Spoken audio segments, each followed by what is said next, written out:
నాన్నగారు అంటే నాకెంత ఇష్టమో మీ అందరికీ తెలుసు.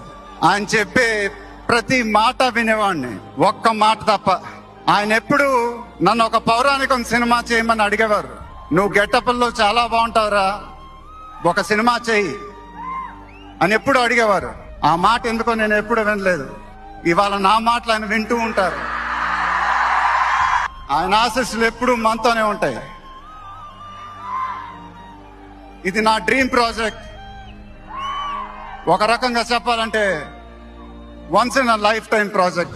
దీనికి ఎంత కష్టపడాలో అంత కష్టపడతాను. I'll make everyone proud.